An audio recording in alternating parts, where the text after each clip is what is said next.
नमस्कार दोस्तों। आज हम एक ऐसे महापुरुष की जीवन गाथा सुनाने जा रहे हैं जिन्होंने संसार को शांति, करुणा और अहिंसा का मार्ग दिखाया। बिल्कुल। आज का विषय है भगवान गौतम बुद्ध की आत्मकथा।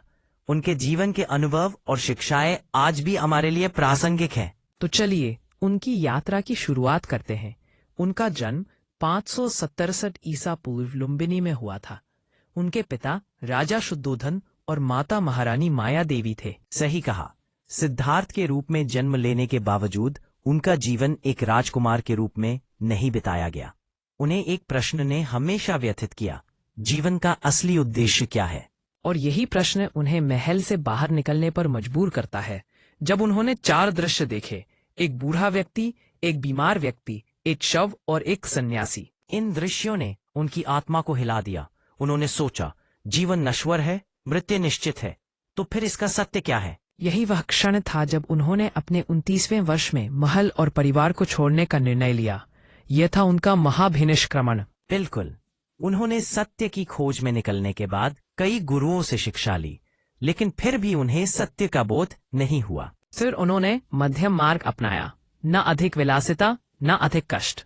और बोधगया में बोधि वृक्ष के नीचे गहन ध्यान करते हुए उन्होंने ज्ञान प्राप्त किया।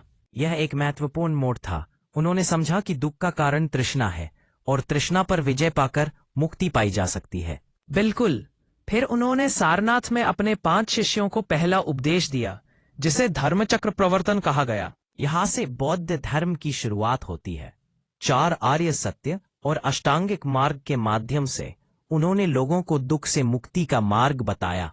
और अंततः 80 वर्ष की आयु में कुशीनगर में उन्होंने महापरिनिर्वाण प्राप्त किया।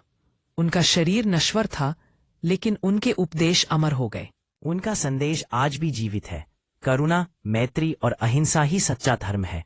तो दोस्तों, ये थी भगवान गौतम बुद्ध की आत्मकथा। उनके जीवन से हमें ये सीखने को मिलता है कि जीवन का असली उद्देश्य केवल भोग विलास नहीं है, बल्कि शांति, करुणा और सत्य की खोज है। हम आशा करते हैं कि आप इस एपिसोड का आनंद लेंगे। अगले एपिसोड में फिर मिलेंगे।